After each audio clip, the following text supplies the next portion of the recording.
I'm sitting here in, let's say, half an hour outside of Skopje in a hotel called Glorious Hotel, which is a lovely hotel. It's in North Macedonia, and the guy who's holding the camera right now is Zvonko, who is the man who knows everything about Macedonian, North Macedonian wines. So I wanted to take the opportunity now here in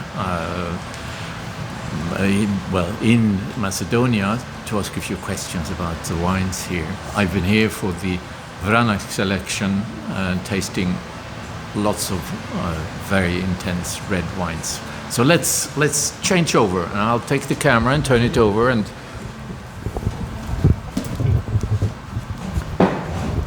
here we go. Hi, Zvonko. Hello.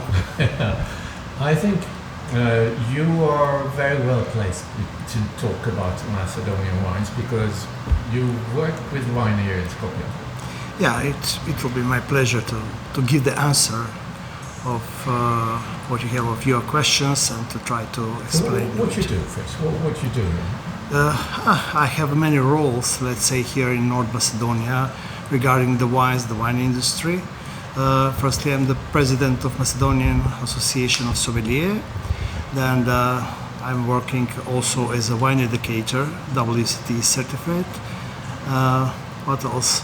Wine judge on the international wine competition. From time to time, I also write some reviews of some wines and some good wine regions, and I think it's enough. And quite busy. Worldwide champion of Macedonian wines. So let me ask you the question, the most important question, maybe. What would you say to someone who is not familiar with wines from Macedonia, or North Macedonia to be precise, to make them excited about the wines from here? What are the important things to discover about the wines from here? Okay, I will start with a little bit geography and topography. Yes.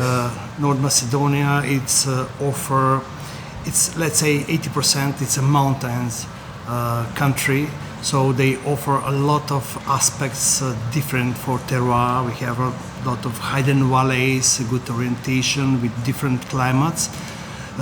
Also, if we add to this the soil, we have good opportunity to plant a lot of grape varieties, and I can say that at the moment we really explore with a very wide range of grape varieties.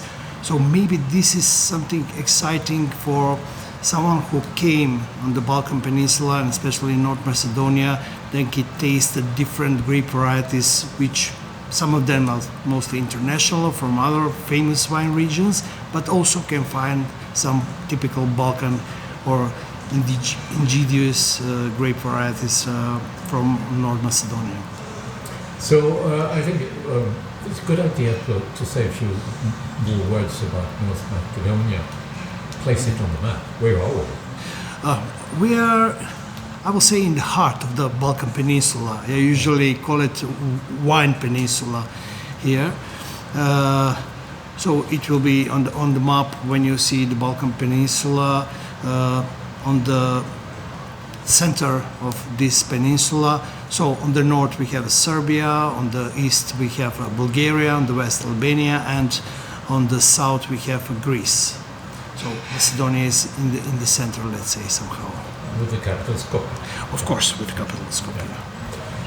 Now, you mentioned grape varieties. Vranec is the most important one, but let's keep that for a few seconds and talk about the other important grape varieties in the country.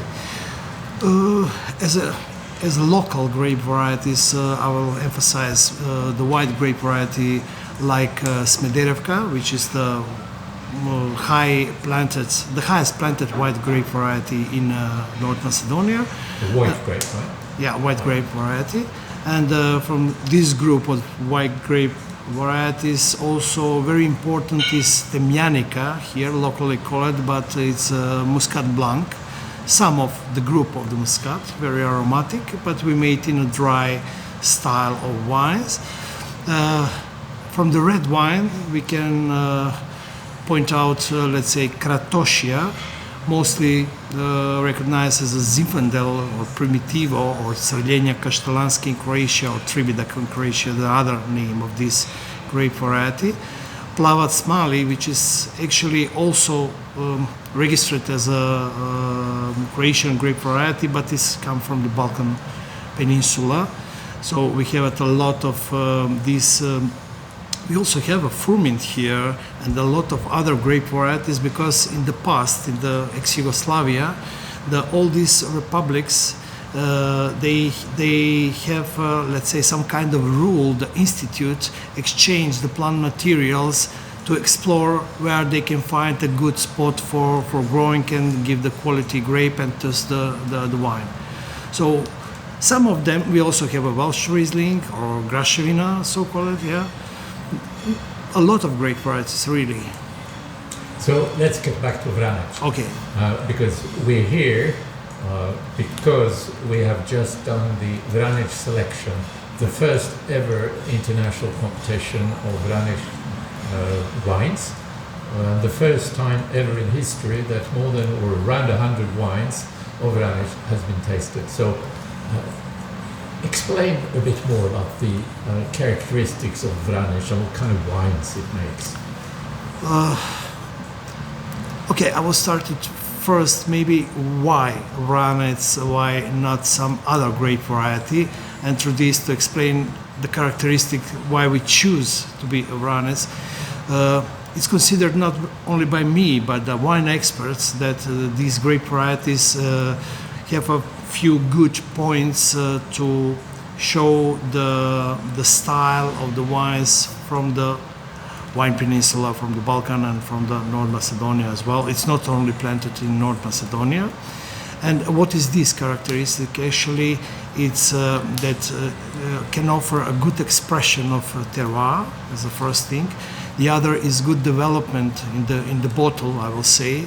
So you can keep it for a longer time in the bottle, and maybe 10, 15 years, even more, depend of the quality and of the design of the winemaker when they want to make a wine for the long period of lasting.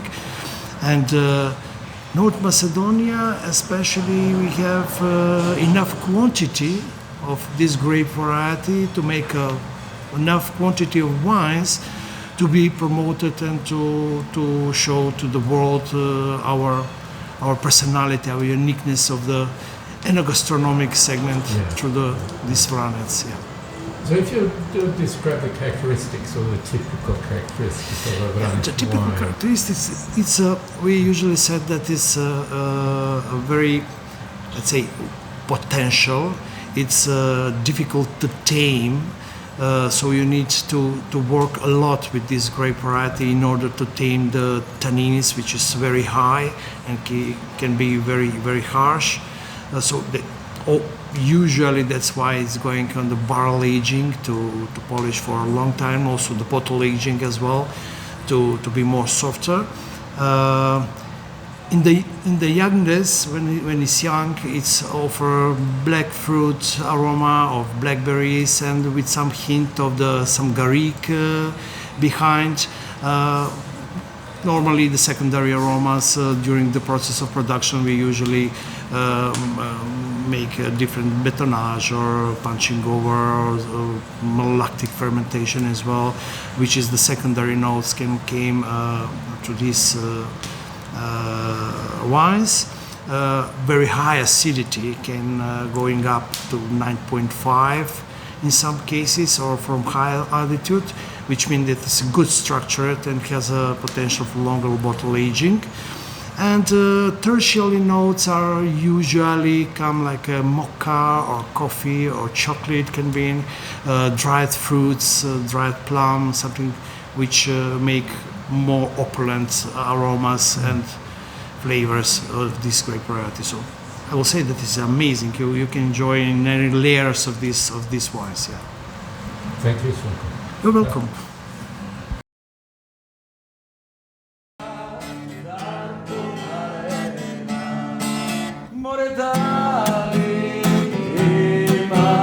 Na ovoj beli svet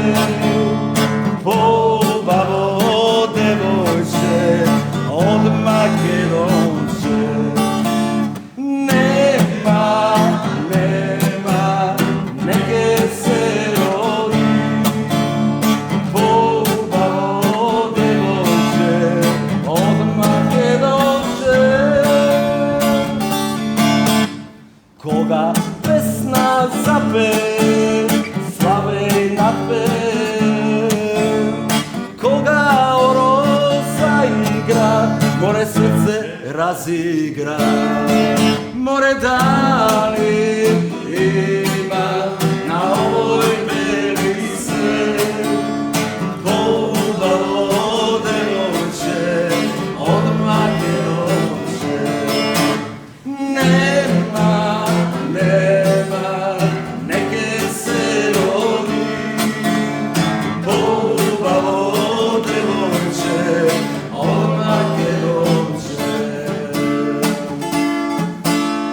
Koga kosi rasplete, kako kopriva, lična i polična, od samovila. Da li ima na ovoj beli svet, pouba vode noće, odmake noće. More nema, nema, neke se rodi, pouba vode noće, odmake noće. More da li ima na ovoj beli svet, pouba vode noće, odmake noće. More ne